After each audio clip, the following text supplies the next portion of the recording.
Mesdames, Messieurs, bonjour. J'ai le plaisir d'accueillir Gabrielle Dufour. Bonjour Gabrielle. Bonjour. Alors vous êtes directrice des partenariats de DataFarm. Première question, DataFarm, c'est quoi ? Alors DataFarm, c'est une start-up qui a trouvé une solution pour faire fonctionner des data centers, des petits data centers containerisés dans des fermes qui sont des unités de méthanisation en utilisant l'énergie de la méthanisation, donc c'est-à-dire l'électricité et la chaleur de la cogénération.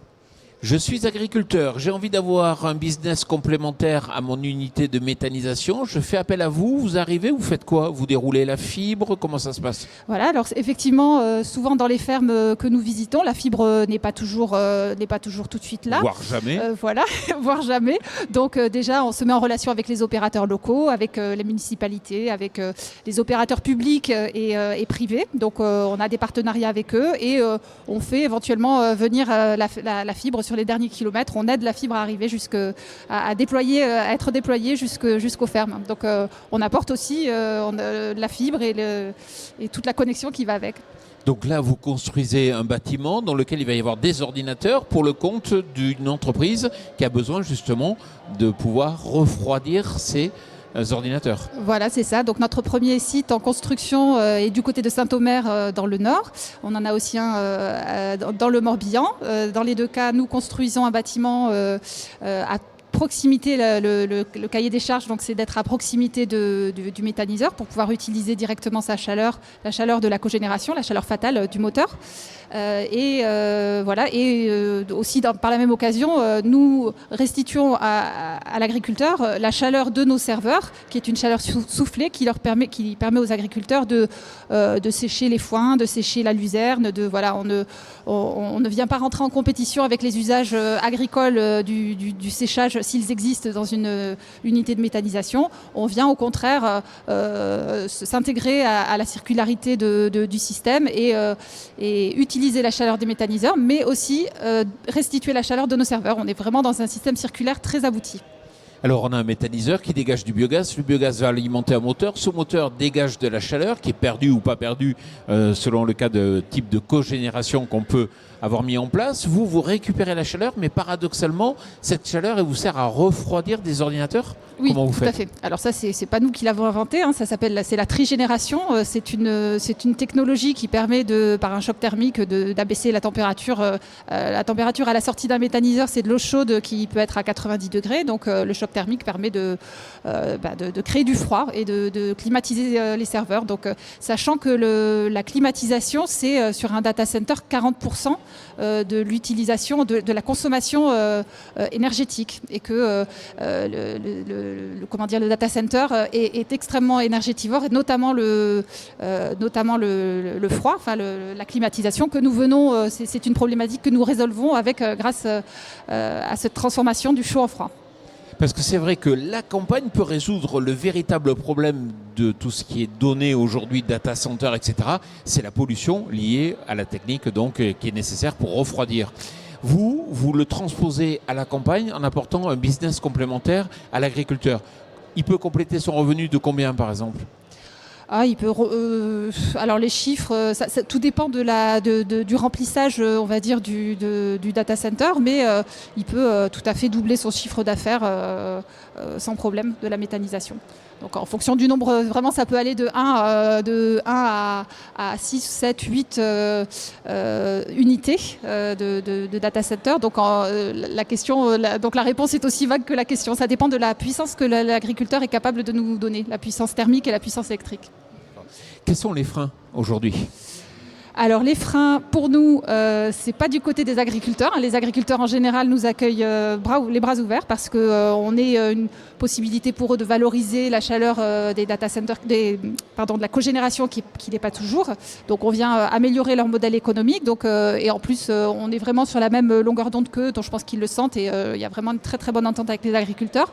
Mais les freins, on va dire, viennent plutôt des administrations qui ont du mal à nous classer. On est à la confluence entre plusieurs transitions. On vient résoudre. On est à la fois dans la transition numérique, la transition écologique, la transition agricole, la transition énergétique. Donc, les ministères, par exemple, ne savent pas où nous classer. Est-ce que nous dépendons du ministère de l'écologie? Est-ce que nous dépendons du ministère de l'énergie? Donc, c'est compliqué pour nous. Les dossiers sont compliqués à monter. Il faut pas mal de temps pour comprendre. C'est un projet qui a quand même beaucoup d'externalités, qui a beaucoup de... Donc tout le monde n'a pas la capacité de comprendre un peu toutes ces couches, tous les intérêts et les externalités positives de ce projet. Alors l'impact des data centers sur le plan environnemental est très mauvais, mais est-ce que pour autant un directeur de services informatiques voit dans mon œil l'idée de délocaliser, justement au fin fond de la campagne, dans une ferme, son data center? C'est une très bonne question et je pense que le monde numérique aussi est en train de faire sa transition, ça mue et je crois qu'un des freins principaux, c'est justement la frilosité, on va dire, le conservatisme de certains milieux informatiques avec effectivement des systèmes qui existent depuis des années mais qu'on ne peut pas continuer sur ces systèmes-là. Il faut des systèmes moins énergétivores, il faut des systèmes moins centralisés. Il faut quand même aller en France, il faut qu'on travaille aussi sur la souveraineté numérique, sur la souveraineté des données.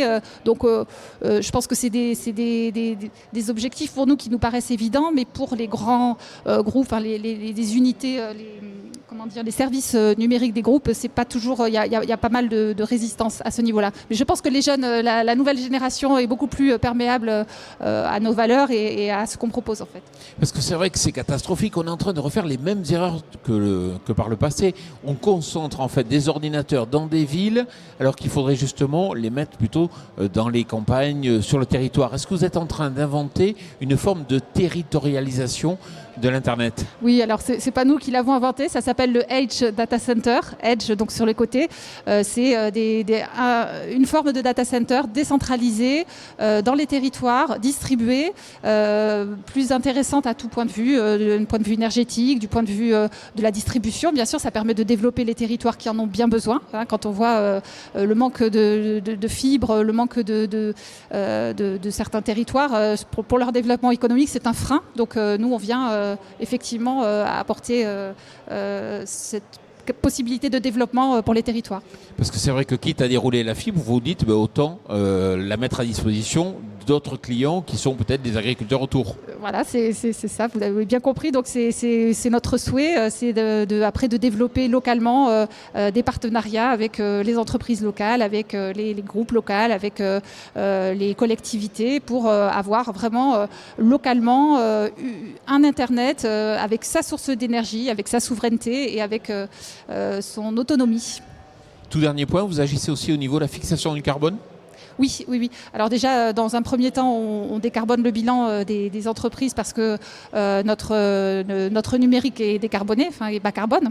Donc on a un PUE qui est vraiment très bas, qui permet d'avoir vraiment pour les entreprises, ça permet de diminuer leur bilan carbone, d'améliorer leur bilan carbone et d'être... maintenant, ça va être aussi une obligation pour les entreprises. C'est aussi un cahier des charges qui est aujourd'hui à prendre en compte. Donc nous, on vient apporter ça. Dans un deuxième temps, on a mis en place, on va faire de la compensation carbone directement grâce à nos agriculteurs, grâce à nos méthaniseurs qui pourront être payés par des entreprises pour des services environnementaux rendus, donc améliorer le bilan écologique de la ferme en plantant des prairies, des haies, etc., payés par les entreprises. Donc ça, ce sera dans un deuxième temps. Vous êtes à la recherche de quoi ? Alors là, actuellement, nous sommes déjà à la recherche de partenaires méthaniseurs. Donc là, je lance un appel. Si vous nous entendez parler de nous, si ça vous intéresse de valoriser votre chaleur et d'avoir un data center, de participer au développement économique de votre région, au développement de la fibre de votre région, donc contactez Datafarm, datafarm.io.